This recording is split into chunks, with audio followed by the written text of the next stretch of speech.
Today I want to share with you my 5 top business book recommendations since I'm sitting here in the business capital of the world in Manhattan. I'm actually here in Times Square. It's full of energy. It's a beautiful thing. It was not like this 12 months ago, 18 months ago. So I'm excited to hear all the people, all the horns honking, and it's really, really a great place to be now. So the 5 best business books. This is a central question that we must ask ourselves first. And this is in the words of Drucker. How do you like to learn? How does the effective executive like to learn?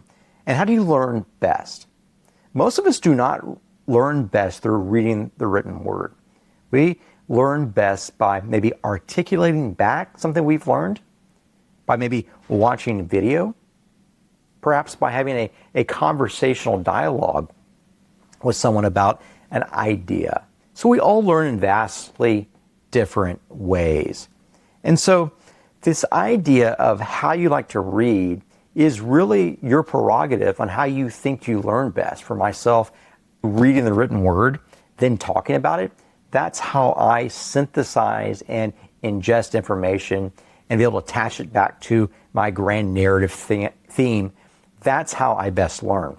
And so these 5 business books are things that I recommend you consume in the format most acclimated to how you like to learn. So the first business book I like to recommend to you is Rich Dad, Poor Dad by Robert Kiyosaki. I read this back in college when we were starting our first businesses, and it was just really revolutionary to think about the 4 quadrants of income. And real quick, I've spent 1,000 hours just researching and making this one gift for you, which is the ultimate planning guide, Asset Protection for Family Offices. I broke up the steps to structure your entities, optimize, de-risk, and scale your investments into stages based off your current portfolio. For over 25 years, we worked with some of the most stable, most winning family offices all over the world.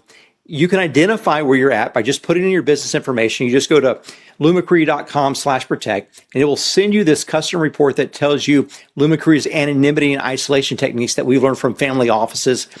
The triple entity structure that we've seen used time and time again across some of the most sophisticated and successful family offices. This is nearly impenetrable to liability. And you're going to see the equity stripping techniques I've learned over the last 29 years.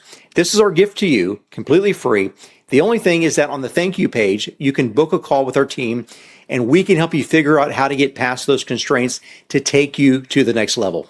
This idea that I could be a passive investor, but also a business owner, and also be an employee at the same time was really revolutionary to my young 20-something mind. And the way that I thought through this was that if Robert could do it, I could do it. And I don't know that he really had a rich dad that taught him all this, but I think it makes it for a fantastic story. So I recommend that book. The second book I like to recommend to you has this idea of power and how reality works. It is The 48 Laws of Power by Robert Greene. Robert really gets in this idea of strategy. And if you go back and you watch a playlist that we'll link to below on the Power series, I take a lot of the concepts that Robert Greene preaches about in 48 Laws of Power and the 50th Law and his book on seduction, and try to intertwine these into a cohesive system of power and strategy. And I think you'll really enjoy this book. It has a great number of primary lessons, then the inversion of the lessons and stories into it. It's a big book, so read it in chunks. The third book I want to recommend to you is this book called Getting Things Done. I found this book when I was on a road trip from Florida back to Texas. I don't know, a 22-hour drive, 24-hour drive years ago. And I put the audio CD in, back then when we had CDs in our cars, and listened to Getting Things Done, The Art of Stress-Free Productivity by Robert Allen. And it revolutionized how I work. I got a 40% uplift in my production, and I've never looked back since. And it's this idea that which we have to remember in our mind uses up RAM, uses up processing power. And if we can get these things into a centralized organizing system so our minds don't have to keep track of these little onesies and twosies, then we can then use that memory for processing to be able to think clearly and more appropriately on our deeper attributed ideas. And so Getting Things Done, also called GTD, The Art of Stress-Free Productivity by Robert Allen. I highly recommend that book. The fourth book I want to recommend to you is a Drucker book, and I like to talk about Drucker a lot. this idea of managing oneself. And what we talked about at the beginning of the video, you have to figure out how you like to learn. This comes from that book, Managing Oneself. It's the grand narrative thesis on what it means to be a knowledge worker in the current economy, that most schools for the last 100 years have been training us to become industrial workers in the industrial age. But we're in a new age, Drucker realized, and that we have to have a new way of working. So we not only have to work, but we have to be able to get better. We have to build processes and build teams. That is the way that we move forward in business and in life. And Drucker realized this.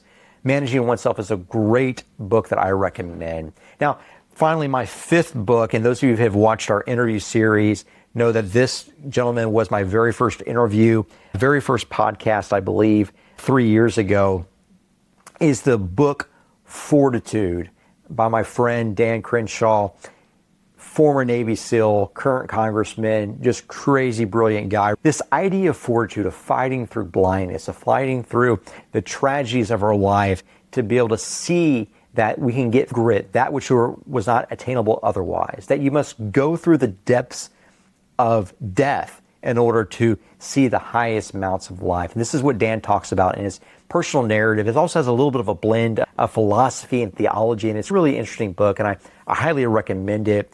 I like the audio version of it personally. I've gone through both versions of it, but the audio version, just hearing him speak in his own words about getting his face blown up, losing his eye, being blind for weeks at a time, it just doesn't get any more heroic than that. And so the book Fortitude is my fifth and final recommendation. So how do we think about this? How do we think about ingesting material, ingesting books? I want to submit for your consideration 2 rules to put in place into your life. The first rule is one that I did myself, and this is one that's proved very, very useful for me over the years. And that's this, that I never listen to music or talk radio while in the car. I only listen to material that makes me better. So these might be podcasts, they may be books, but they're things that help me think deeply and truer. Now, my only exception to this is Friday afternoon after the work week's over, as I'm driving home, I get to listen to my favorite playlist to celebrate and decompress from the week. And I do have a carve out for that. The second thing is that if we're going to learn, if we're going to get better, that we must have not only a to-do list, not only a goal list, not only an action plan list of what we want to read, what we want to consume, but we must also have a working list of what we do not want to do, what we will not stoop to consume. This may be certain forms of music, it may be certain vulgar comedy, it may be certain shows that you shouldn't be watching, that you want to have a list of not only what you wanted to do, what you aspire to do, because what you aspire to do is who you will become, but also that which you will not degrade yourself to consume. And so I found these 2 rules to be a good operating philosophy when it comes to terms of consuming content. And so we must realize also that the growth in our lives must be prioritized, that the one who outworks,